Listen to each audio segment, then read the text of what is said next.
Assalamualaikum warahmatullahi wabarakatuh. Kami dari kelompok 1 yang beranggotakan 1 Rusni Rusmawati NIM 092, Minggir Rahma 093, Gifarin Radhi Ramadhani NIM 094, Aulia Renaungi NIM 095, dan Diah Sri Penjari NIM 096 akan menyampaikan materi yang berjudul Gambaran Umum Akuntansi dan Audit dalam Perspektif Islam. Akuntansi. Definisi akuntansi. Akuntansi merupakan proses pencatatan, pengulangan, peringkasan, pelaporan, dan penganalisaan data keuangan organisasi. Tujuan akuntansi: menyajikan informasi ekonomi dari suatu misalkan ekonomi kepada pihak-pihak yang berkepentingan. Sedangkan pengguna informasi adalah investor, pemerintah, kreditor, karyawan, supplier, pelanggan, dan masyarakat. Kegiatan dalam akuntansi meliputi menganalisa, mencatat, memverifikasi, mengikhtiarkan, melaporkan, dan menginterpretasikan.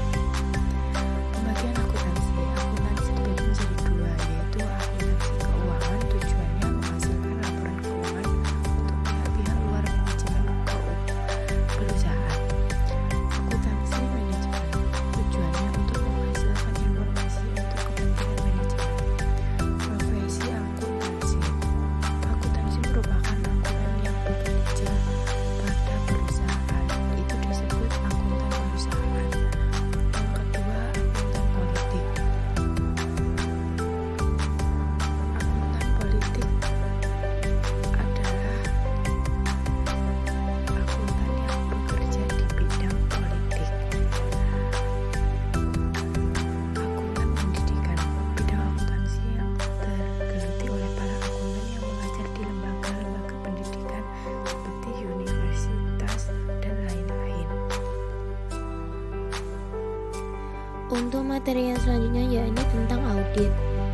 Dari segi etimologis, audit diartikan sebagai pemeriksaan pembukuan keuangan. Adapun pengertian secara umum yakni auditing adalah pemeriksaan yang dilakukan secara kritis dan juga sistematis oleh pihak yang melakukan, di mana di sini bersifat independen terhadap laporan keuangan yang telah disusun oleh manajemen serta adanya catatan-catatan pembukuan dan bukti pendukung. Audit bertujuan supaya bisa menunjukkan pendapat mengenai kewajaran laporan keuangan. Adapun hal-hal yang perlu diperhatikan dalam pelaksanaan audit, yakni yang pertama proses yang sistematis, yang kedua menghimpun dan mengevaluasi bukti secara objektif, yang ketiga asersi tentang berbagai tindakan dan kejadian ekonomi, yang keempat tingkat kepatuhan antara asersi dengan kriteria yang telah ditetapkan, dan yang terakhir adalah mengkomunikasikan hasil kepada pihak yang berkepentingan. Adapun jenis-jenis dari audit itu sendiri terbagi menjadi 2 kelompok, yakni yang pertama jenis audit menurut pemeriksaan, terdiri dari beberapa macam, yaitu ada audit laporan keuangan. Audit ini dilakukan untuk menentukan apakah laporan keuangan klien secara keseluruhan telah sesuai dengan standar akuntansi yang berlaku. Yang kedua yakni audit pengendali internal, dilakukan untuk memberikan pendapat mengenai efektivitas pengendalian internal yang telah diterapkan oleh klien. Selanjutnya yakni audit ketaatan, dilakukan guna menentukan sejauh mana aturan, kebijakan, hukum, perjanjian, atau peraturan pemerintah telah ditaati oleh entitas yang telah diaudit.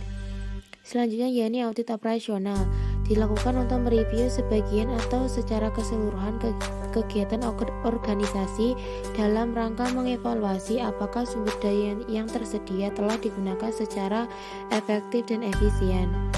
Hasil dari audit ini nantinya berupa rekomendasi kepada manajemen terkait perbaikan operasi. Dan yang terakhir adalah audit forensik.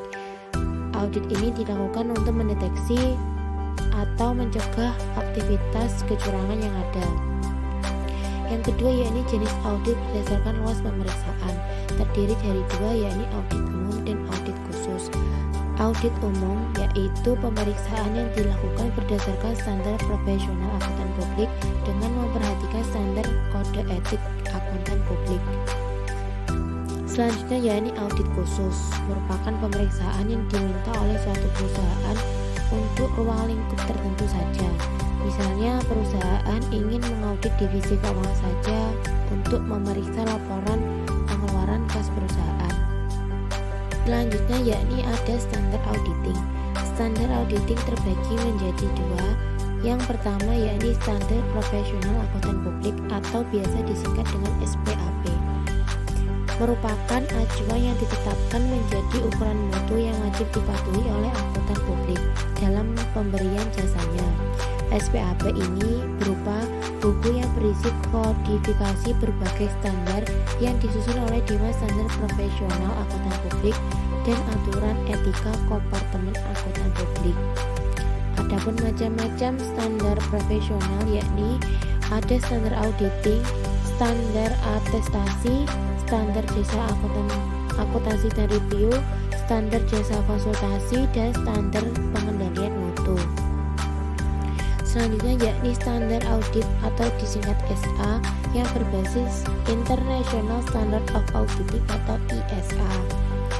The International Federation of Accounting atau IFAC merupakan sebuah organisasi yang membidangi standar-standar akuntansi, auditing, kode etik, dan kendali mutu pada tatanan global. IFAC menerbitkan beberapa standar, salah satunya yakni International Standard of Auditing atau disingkat ISA. ISA ini adalah standar yang diterapkan dalam audit atas informasi keuangan historis. Selanjutnya yakni pentingnya dilakukan sebuah auditing di dalam perusahaan. Terdapat beberapa alasan mengapa auditing itu penting, yakni yang pertama adanya perbedaan kepentingan antara pembuat laporan keuangan dengan pemakai laporan keuangan. Yang kedua, data keuangan yang kompleks. Yang ketiga, laporan keuangan merupakan sumber informasi penting untuk mengambil keputusan bagi pemakainya. Terutama hal ini dibutuhkan bagi para investor, kreditur, calon investor, calon kreditur, dan kantor pajak dan sebagainya. Yang keempat adalah pemakai tidak mampu mengaudit sendiri laporan keuangannya. Yang kelima, transaksi ekonomi semakin lama semakin beragam sehingga kemungkinan para pengambil keputusan akan memperoleh informasi yang tidak dapat dipercaya dan dikendalikan. Oleh karena itu diperlukannya sebuah auditing. Yang keenam adalah sikap pemihak yang melatar belakangi pemberi informasi. Dan yang terakhir adalah data yang terlalu banyak.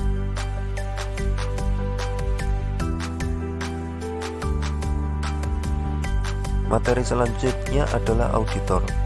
Profesi auditor bertugas melakukan pemeriksaan secara objektif terhadap laporan keuangan suatu perusahaan yang bertujuan untuk menentukan apakah laporan keuangan yang telah disusun tersebut menyajikan informasi keuangan secara wajar dalam segala hal yang bersifat material, posisi keuangan, serta hasil usaha entitas bisnis atau perusahaan tersebut.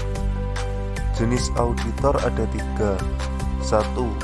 Auditor eksternal atau auditor independen. Akuntan profesional yang menjual jasa kepada masyarakat umum, terutama dalam bidang pemeriksaan terhadap laporan keuangan klien untuk menilai tingkat kesesuaiannya terhadap laporan keuangan klien, untuk menilai tinggi kesesuaiannya terhadap standar akuntansi keuangan yang berlaku. Pihak-pihak yang membutuhkan laporan hasil pemeriksaan ini antara lain para kreditor, investor, calon kreditor, calon investor, dan instansi pemerintah. Jenis auditor yang kedua adalah auditor internal. Akuntansi yang bekerja dalam perusahaan yang bertugas pokoknya adalah menentukan apakah kebijakan dan prosedur yang ditetapkan oleh manajemen puncak telah dipatuhi. menentukan baik atau tidaknya penjagaan terhadap kekayaan organisasi, menentukan efisiensi dan efektivitas prosedur kegiatan organisasi, serta menentukan keandalan informasi yang dihasilkan oleh berbagai organisasi. Jenis yang ketiga adalah auditor pemerintah.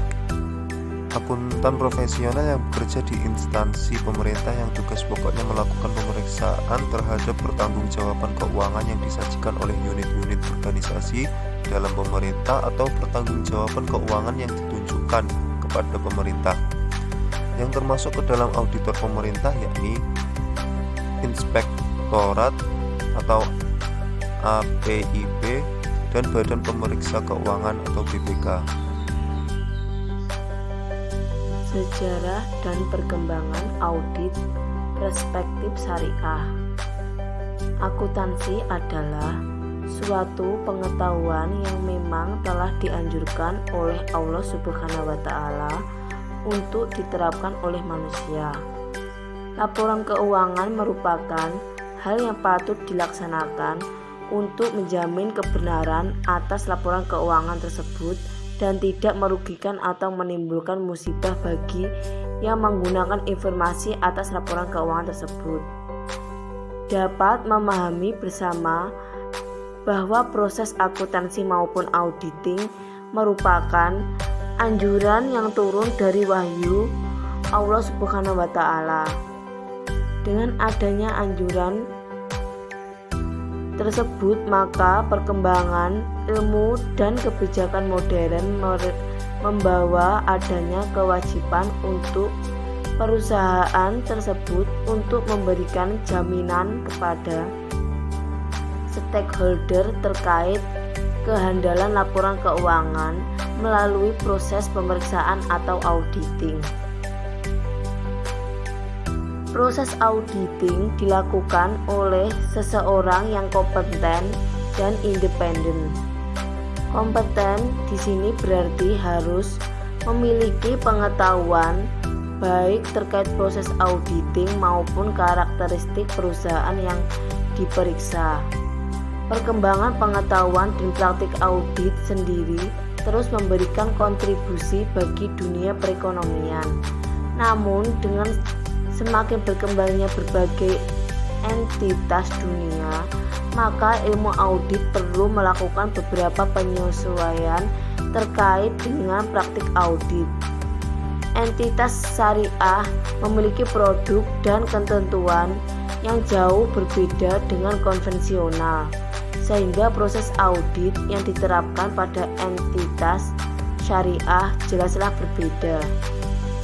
Indonesia sebagai negara yang juga memiliki masyarakat Islam yang besar, dalam perkembangannya juga memiliki entitas syariah yang cukup banyak, sehingga audit syariah juga mengalami perkembangan di Indonesia. Accounting and Auditing Organization for Islamic Financial Institution. Accounting and Auditing Organization for Islamic Financial Institution merupakan sebuah organisasi yang dibentuk di Bahrain pada tahun 90-an. Organisasi ini dibentuk untuk membuat standar atau aturan terkait praktek akuntansi syariah.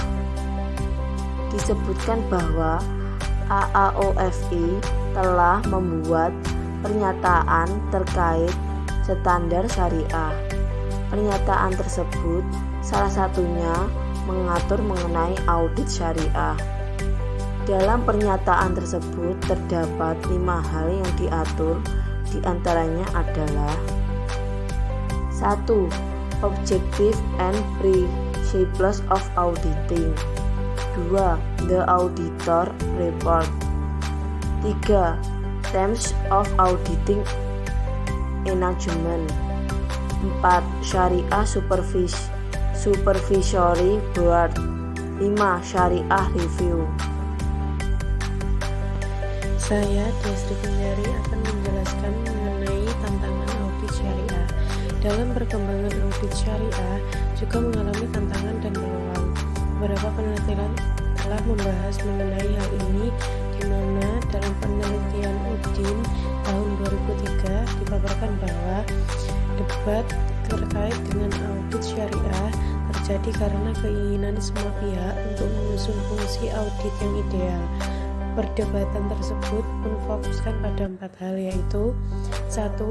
Independensi auditor syariah adalah salah satu hal yang harus dijunjung tinggi, di mana manfaat sesungguhnya dari audit syariah tidak akan dapat diterima jika pihak auditor tidak independen secara menyeluruh. 2. Inspektor kepatuhan syariah termasuk institusi, hisbah, dan muhtasib personal dalam melakukan audit harusnya orang yang memiliki pengetahuan terkait akuntansi dan audit syariah. Hal ini menjadi tantangan karena terkadang baik pihak auditor internal perusahaan ataupun eksternal tidak memiliki kemampuan syariah yang sesuai dengan kebutuhan pada saat melaksanakan audit syariah. Yang ketiga, kurangnya auditor syariah yang berkompeten, yaitu kompetensi auditor. Sekian presentasi dari kelompok kami. Bila ada salah mohon maaf. Wassalamualaikum warahmatullahi wabarakatuh.